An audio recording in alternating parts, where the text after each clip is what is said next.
So I suppose here at All Strong Promotions we're well known that we don't put any metal in horses' mouths, we just have soft rubber bits. So the rubber bits we use, we do have manufactured.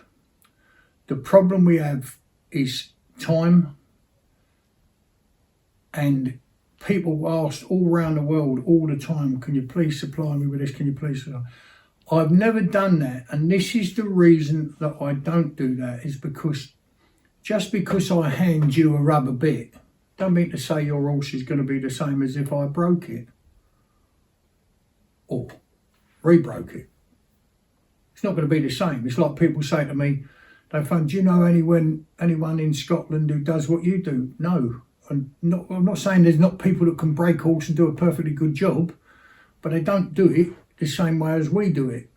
So they will use a metal bit, I don't know, 90% of the time. I suppose there's some other people, but I can't say because I don't know. All I can say is what we do. But people say, well, how can you get horse to behave itself like that? Well, you know, how comes they're so good? You know, and they think, you know, that I'm, or some people think I'm, you know, terrible, that you always get critics. And most, well, obviously we've got a massive waiting list and, you know, massive 20 million hits and 40 odd thousand subscribers. And we've certainly got a long waiting list of, you know, people waiting to come in. So I just want to go over this briefly. I will be making a film in depth, and we will have all the props to show you more. But if you do this with your hand, right, you put your thumb up here and you feel this bone here, right, just feel it there. Can you see? Here. There's the bone. There's another one here, right, and you feel them. That resembles a horse's jaw pretty well. What I would say, the average person, even a skinny person, has got more flesh over its bone here than ever it has in a horse's mouth. In a horse's mouth, the bars between the front and back teeth is massed with nerves. So when you put a bit in a horse's mouth and you restrict it with a lump of iron, I've heard sweet iron, I've heard mullet, I've heard all sorts of, they're all iron. So if I can drive all the horses, teams of stallions, stallion with a mare between them, heavily in season, in a trandem, and I can do all that, it's not because I'm some sort of magical genius, it's just a different approach to how to look at horses and the way you train them. Now we make a film when we do the horse when it leaves here that shows everything it can do. The owner will drive the horse, yeah? Their job then is to keep the horse the same as it is here. That doesn't mean doing all the miles that we do here necessarily, but to have some, you know, so that you've got some. Discipline's a terrible word, but discipline's not hitting a horse or smacking a horse. That's nothing to do with it. Discipline's getting up in the morning, clean your teeth, being at work on time. That's discipline. Now, horses in their natural state only have discipline by the hierarchy around them, yeah? Like the lead mare in a herd, you know, mum, whatever. So I want to keep this dead simple and just show you very quickly, because it's only a few minutes. So if you look at your arm there, there's the bones. Keep your thumb up, yeah? Take your conventional driving bit with its curb chain on. And if we look at this bit, this is a swivel cheek bit, yeah? You can get a fixed cheek. So normally a swivel is with, you know, a horse going single or tandem. A fixed cheek is normally there because obviously a coupling rein comes across and would pinch the horse if it was, well, we'll go into that in more depth another time. So you've got two sides. You've got a serrated side, if you can believe that. I mean, seriously, can you believe that? Serrated. And a smooth side, yeah? And everybody will tell you that that is a driving bit and that's what you should use. And there are alternatives. There's butterfly and there's military reversible and there's Buxted. loads of other bits. Yeah, they're longer in the cheek. There's one here, for instance, got 3 slots. Or just imagine the cantilever of that. This one we had made because the man was showing. I used to have them in all my horses. So we had that for the look of it, for the traditional look of the bit. But they was on here and it was exactly the same. And there's the bit that you can squash right round any way you like. And it's just soft rubber. You can see me push it, bend it. Can you see there? Same as this one. The bit's no different to that one, yeah? Okay. So this is what they all tell you is supposed to happen. This is the driving bit and this is what you should do. We put it over there like that, right? Just like that, okay? And then just turn it a little bit and I'll tell you, that'll make you cry. I don't care how big or strong a man you are. That will bring you to your knees. And you see drivers standing up, all in with all their might in competitions and hanging on to the bits and holding their heads in like that, yeah? Well, how can I do what I do? Not because I'm a genius. It's just you're putting the horse in the wrong frame of mind when he's got it in his mouth in the very first time you bit him. And in fact, with our breaking rig that we're going to bring to market that we use because people have asked for it in the hundreds. So we're going to get it, you know, or seriously thinking about getting it manufactured. But we don't even put a bit in at all when we're training at that early stages. There is no bit, not even a rubber bit. So the confirmation, the shape of your horse is achieved without a bit. So he gets used to that's, you know, what's being asked of you. Are you comfortable? He's got to be comfortable. And his neck muscles have got to stretch to accommodate the outline you want to make. So that he goes nicely and the bit's hanging in his mouth rather than going along with his nose out, pulling on his back teeth. You see plenty of that as well. So that goes over there. You put that, and if I put that underneath and do that, so that chain there, now all I'm doing, I'll just do that with a couple of fingers, can you see? So one finger there, right, and one there, because it's a bit slippery on me. But there you go, right? So that's the amount of pressure I can put on. I'm not using down here on the slot, am I? I'm not right down here, or even down there longer like that one is with 3. And just look at what that does to my hand, my arm. Can you see the indentation in there? So that's why we use rubber bits.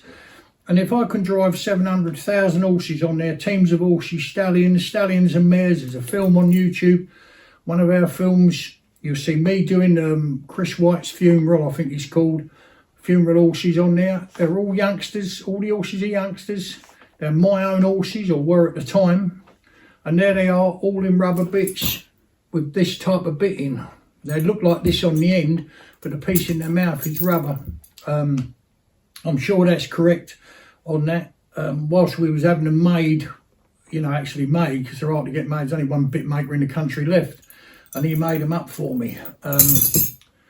We had to do a couple of jobs with this type, just so they look not correct, because there was a lot of loose rings, double ring. It's now all sorts of cheek pieces, but they look what people expect to see, perhaps, you know.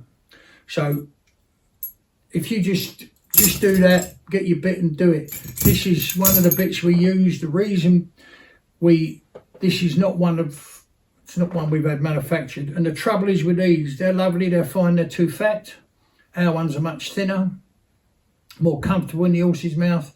The other thing is, and this is very hard for me to prove what I'm going to say, but because I haven't got the details now, when years ago when Melanie was here, I don't think it was Melanie now, but anyway, years ago we took these apart and had a look at them, how they were made, etc. And the rubber compound has got all sorts of rubbish in it, or can have, according to where it's manufactured. Yeah. So we use silicone sometimes, and what's it to make the bits. Will they chew? Yes, they will. And anyone tells you different, they won't. So if you're going to use a rubber bit in a horse's mouth, then you need to do a couple of things. Is to get your dentist. I only use a vet. I wouldn't use a dentist personally myself. I'm not saying they're not wrong, but I would use my own dentist, my own vet that I use all the time, just because he's a vast amount of experience. He's a wonderful man with a cranium of a horse, the whole head, you know, a wonderful man, and has studied it in great depth. far more than he'd need to as such, just interest in it. So there we go anyway. So that's a rubber bit. Now that's one we bought in.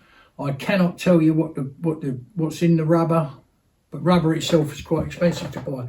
This is one of ours. You can see here, much thinner, yeah, and you know, very pliable and like that. This one's been chewed. I could have brought you one in and shown you one that weren't chewed at all, but this one was we sent out to a lady and she said, oh, she's chewed it. So I said bring your horse down, and what it had was a wolf tooth. Yeah, I didn't train the horse. It had a wolf tooth at the top, which obviously sits in front of the premolar. Yeah, they can appear in the bottom jaw, but very rare. And consequence of that, that's what he was chewing. The other thing, if the bit sits in the horse's mouth in the correct place, and I know you're going to say, well, I know how to put a bit in. Well, fine, lovely. You know, if you know, that's good. But a lot of people will be up there and they say you've got to crease that side of its mouth and like that. We also will be manufacturing these if we get round to doing it, and I don't know how long that will be because of just the time involved. They'll have a loller fitted to them if you want it to stop the tongue coming over, but the bit needs to sit down right, just as it's a quarter of an inch lower than perhaps you'd put another bit in, yeah? Because with these fat bits, you distort it, you know, before you've even got to the right place. Do you know what I mean? So that's just getting that right. But we're going to make a film on it when we bring them to market, and we'll explain in a great deal of detail. And when the bit comes, it'll have instructions of what. But you must have the horse's teeth looked at prior to using it. Now, my dear Rowley had a bit for 5 years. 5 or 6 years, there wasn't a tooth mark on it, but then his teeth were right. So we didn't have that problem. So we often say to people that come, you know, please have it checked. If it's got wolf teeth, they would be better removed, but then that's entirely up to people. Well, wolf tooth is just from prehistoric times, you know, thousands of years ago, and it just sits normally at the top, just in front of the premolar. So the teeth at the back just sitting in front, just like can even be touching just a little bit in front, something like that loose inside the thing. And that's what normally causes the wussy. Also, if you pull them up too far into the horse's mouth, you're putting them on the back teeth. If you're doing this, you know, yanking it right up here, also the way the horse carries himself, the bit obviously will hang in the horse's mouth rather than it being pulled against his back teeth. But we're going to make a great deal of a big film in that in detail, and these will all be the ones, you know, that we're making, that people are requesting now. We've got lots of requests now to make films, and as we add them up, and if we get past 50, 60, 70 people want that film, then we'll make it. You know, I mean, most of them go past that anyway. You know, some of them are in the hundreds.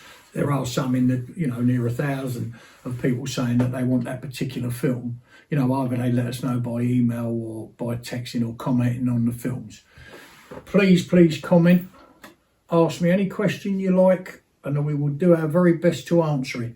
You don't always get an answer straight away, although Ree is very good at answering any questions, as a lot of people know. You know, when you're not the last you hear, we get back to you when we can.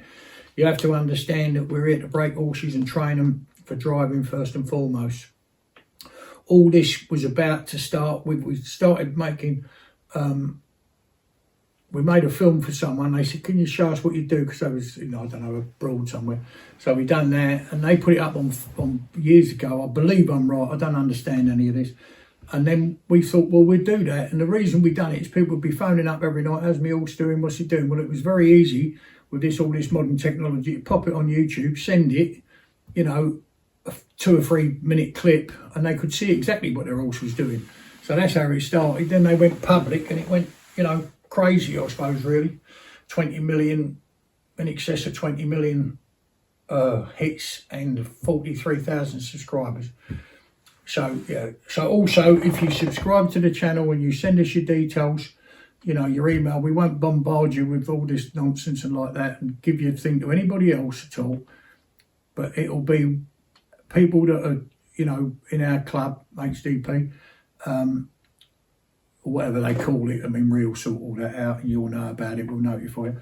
And you join that club, you send your details. Everything that we sell on the merchandise side will be discounted to everyone who's a subscriber.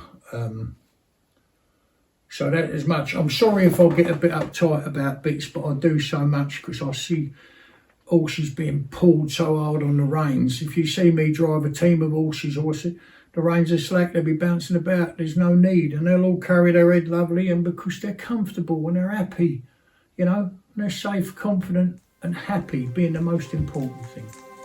Okay.